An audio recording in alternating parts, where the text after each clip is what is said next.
Awesome. Well, thanks again for being with us tonight. There are so many friendly faces, both here in our studio with us and online.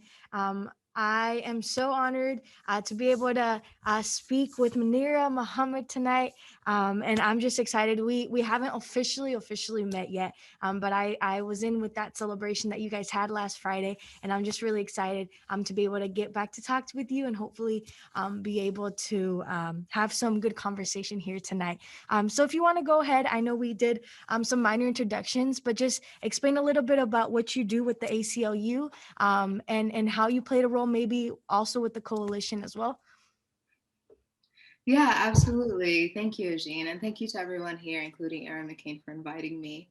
Again, my name is Munir Muhammad. I'm the policy associate with the ACLU Minnesota.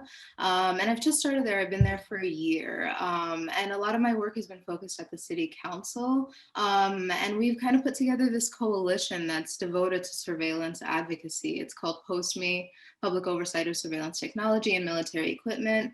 And for the past year, close to 9 months, I think, we've been working with Councilmember Fletcher just to get the city's attention and to get the community's attention on these kind of surveillance issues. So the first thing we've done was that facial recognition ordinance, and it just went through, I think it's officially passed into law by now.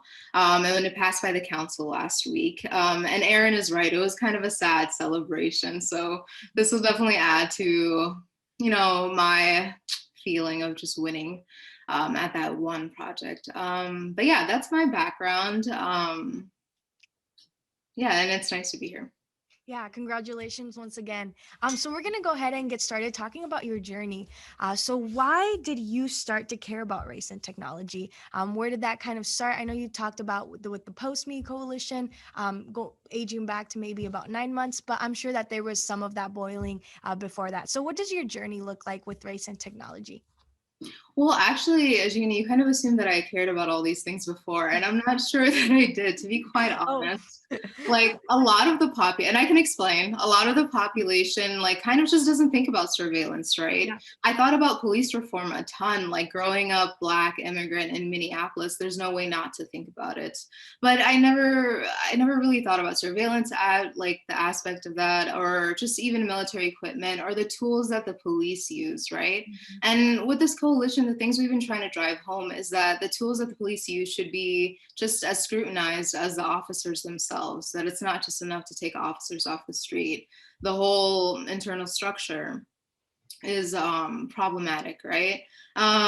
So when I think about race and tech, like after this project and this kind of years long effort, what I really think is like something our one of our testifiers said. We had a public hearing and there were all these amazing testimonies. And this one guy said that it was kind of like trash in, trash out, right? And this idea that the things that we create, the tools that we make, reflect us and they're mirrors of us, right? So when we think of race and tech, there's no wonder why all our technology is so racist. It's a reflection of us. And then you go even deeper and you look at the developers, the people making this kind of technology, and they're not exactly like a diverse subsect of the population. They don't represent the population at all, largely. They're kind of removed from it. They certainly don't have the diversity we have just in Minneapolis. So it's no wonder that the things that they create are not made for people like me or people of color or just anyone who's not them, essentially, right?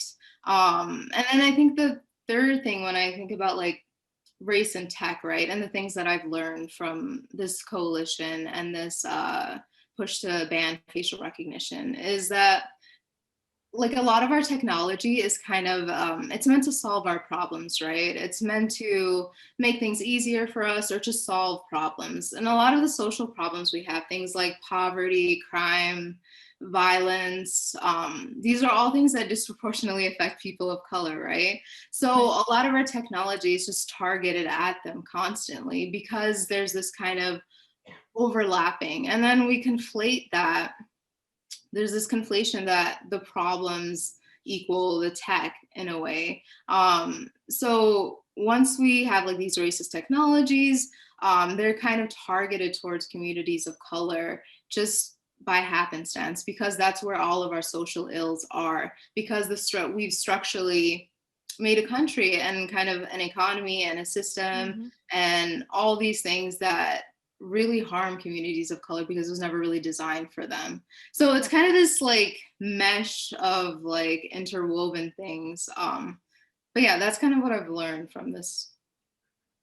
Yeah, that's awesome. And I mean, I'm in a English 9 classroom, so it's easy to be able to tell students like we need more authors of color, right? We need representation at that table. But what does it look like when we're trying to fight robots, right? In this digital fight, you talked about it a little bit. There's not really anybody that represents those communities of color, and because of that, the people that are creating those technologies are creating them against them. So why is diversity important in this? Going a little bit deeper with that, why should everyone have a seat at the table? And with everyone having a seat at the table, what does that look like for our future? Yeah, absolutely. I think that kind of hints at like, the fact that the developers don't look like you or me, right? So that's kind of a simple solution. I don't really know how you get that done, but I think if you did have people of color at those tables when they're like constructing these technologies and these softwares, I think you would have an array of experiences, right? And it would be kind of and you'd be able to test it out. For example, like facial recognition. If there were people of color at the table, it wouldn't be a question of did this work for them? Of course it would Yeah. work for them. Why would you make something that wouldn't work for you? So I don't know how to get people at the table, but I think it shows what happens when you do. Awesome. Yeah, I know that just even being able to look at in the last couple of years, we've seen so many, looking at non digital rights, we've seen so many people start to bring out foundations that are now reaching so many other people because of their pigmentation and skin color. So, why can't we do that with algorithms? I think that's a good question to be able to have everybody at that table. So, the big question for tonight is why are digital rights civil rights? What does that phrase mean to you when you think about it? If you had a chance to look through that art, what comes to mind? Digital rights being civil rights. Yeah, absolutely. When I think about digital rights being civil rights, I think of like the role of the digital world in ours, right? And how we kind of live in a digital world now. There's no escaping the internet. You use it for work. You use it for like social media interactions with other human beings. You use it to catch up with people. You use it for entertainment. It's kind of been this all-encompassing thing that's encroached upon Mhm. all of our lives in this Yeah. past like 10 years. So when I think of like digital rights or civil rights, I think of like ethics in tech and why that matters, right? Yes. Like it's odd that you would even pose that question of like why does ethics in text matter, because ethics in anything would matter. So for example, like you need laws, you need regulations, you need some kind of guiding system for every facet of our lives. Like you need guidelines for what you can serve at public schools, you Mhm. need rules for like child rearing, you need like rules for like not having like lead in your walls or something like that. Mhm. We understand that you have to regulate these things in life for the betterment of the group, for the betterment of society. And when you look at like surveillance or technology or this kind of tech world, there's really not a lot of regulation. There's not a lot of laws. All the legislation we have is just woefully behind. And it's kind of like a wild west. There's no curtailing the abuses that could happen with this emerging technologies or just the internet in general. And then I think even deeper to like big tech companies. And there's just like there's just a handful, and they kind of Right. control, again, every aspect of your life because all aspects of your life are now digital. You look at companies like Facebook and Google and even like the social media, it's like Twitter, like they do kind of control your life, your freedom of speech, your freedom of association. And you see things like people getting banned from like maybe just three sites like Facebook or YouTube or like Twitter, and that really does effectively curtail your rights. It really does infringe upon your civil liberties, your constitutional rights.